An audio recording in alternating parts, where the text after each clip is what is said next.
It's true. Gays are converting your children through cartoons. And it looks like lesbians are leading the charge.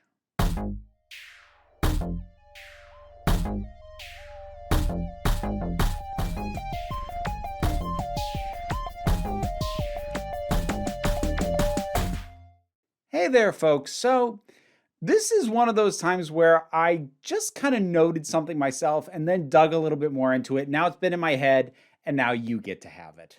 So, I am going to give some numbers to back up my assertion here, but am I the only one who has felt like, as much as we are now getting some very good LGBTQIA plus representation in animated entertainment, particularly those aimed at families, it seems to be leaning very heavily on female queer representation. Namely, I'm thinking lesbians or female bisexuals. That's not to say that gay men or bisexual men are completely absent, but it feels like they're relegated to background, supporting, rarely leads, and possibly less common in the first place. Now, like I said, I am actually going to back this up with some amount of research and some amount of data. Now, a couple of things about the parameters that I am using for what I'm talking about here. Now, thing number one, I am only looking at American television today. I don't have the spoons to try and parse Japanese, especially because I don't know enough about the culture to deal with all the queer rep in anime and things like that. So we're not dealing with it. We're dealing with American animation here. Secondly, we are dealing with animation aimed at a family audience. So anything intended for an adult audience, so that's your Simpsons, your Family Guy, your South Park, a whole bunch of stuff that's on Netflix these days, that is not what I'm talking about. I want to take a look at the representation that has basically been deemed safe or appropriate for a younger demographic to consume. The other thing that I want you to be aware of, and this one, I'm putting my foot down hard on this.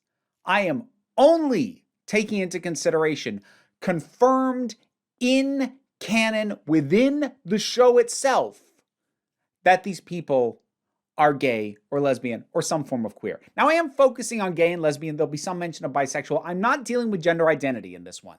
I do at some point want to take a look at gender identity representation in family media, but that's not what I'm doing today.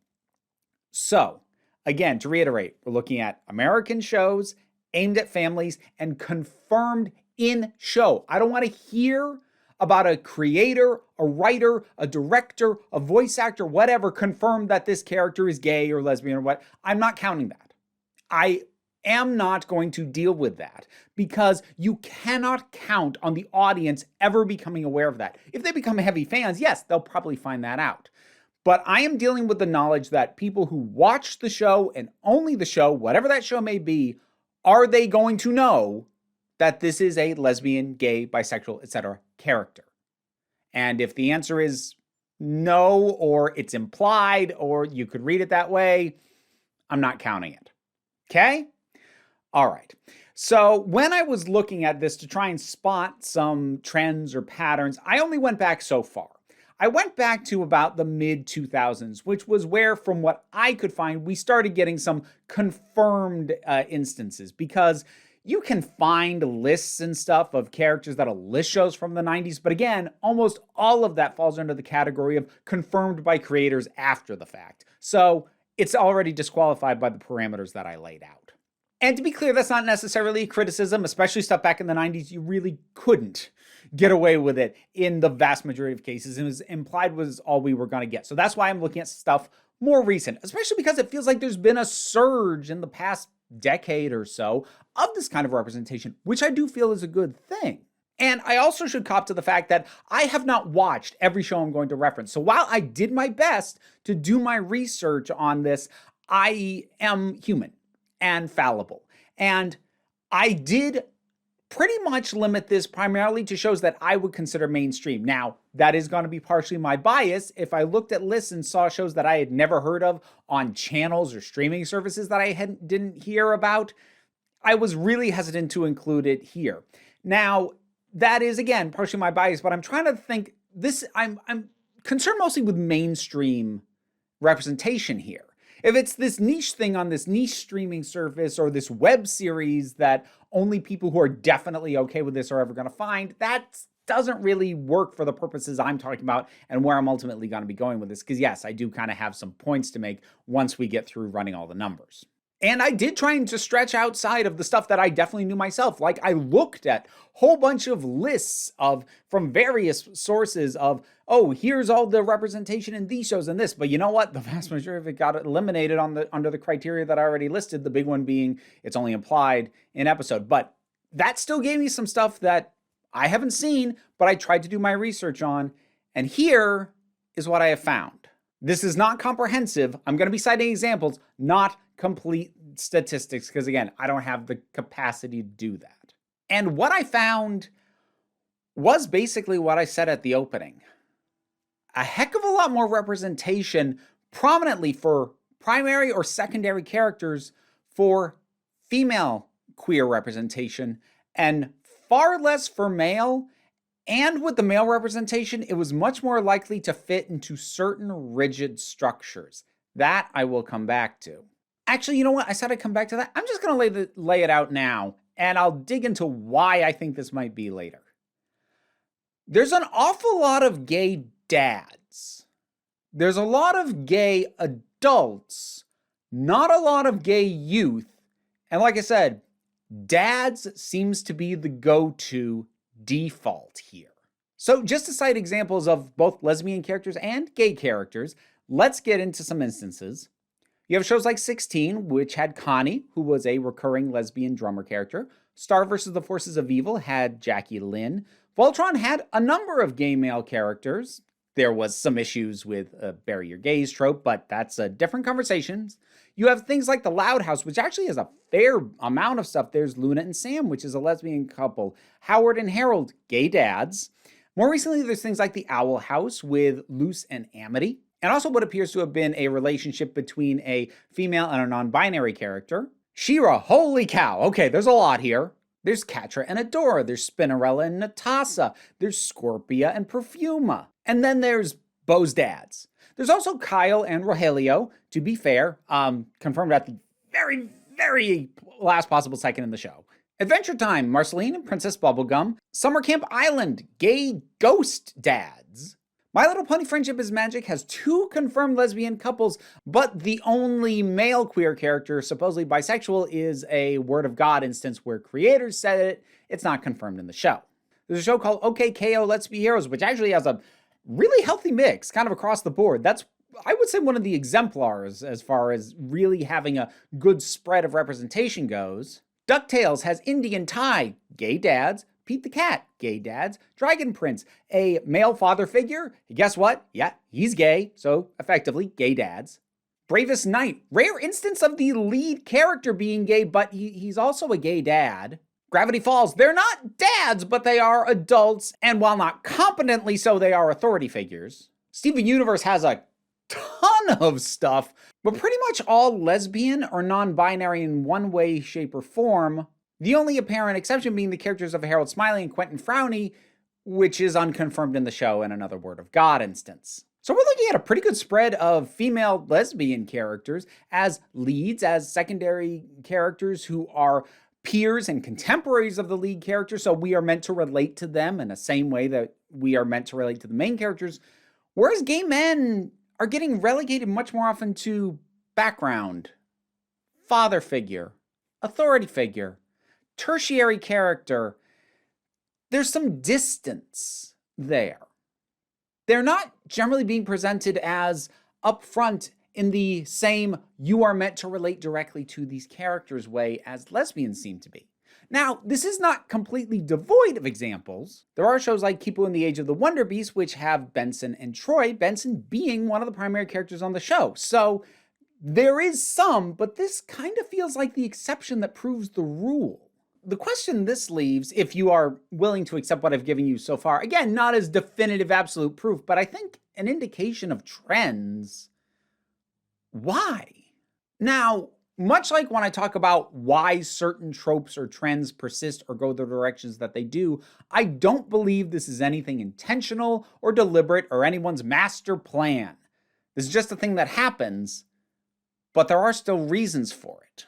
And I think there's a couple that, while I cannot definitively say are the cause for this, they seem to me to be likely suspects. Firstly, if we're going to be completely honest, historically, gay men have been demonized in a bit more of a specific way than lesbians. Now, that is not me trying to undermine the ways in which lesbians have been demonized across decades and centuries, but my point being, generally it was far more likely for gay men in anti-LGBTQ plus sentiments to be depicted as predatory, especially towards young boys.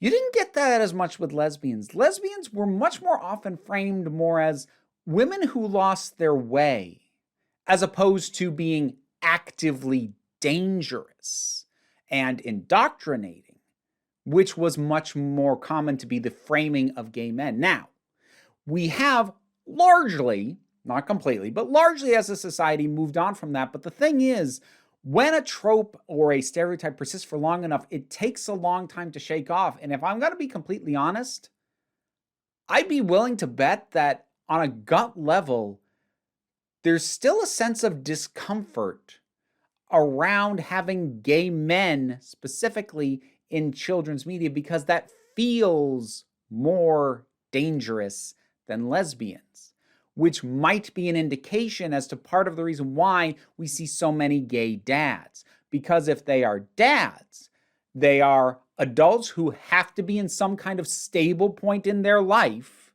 and they're in a committed relationship.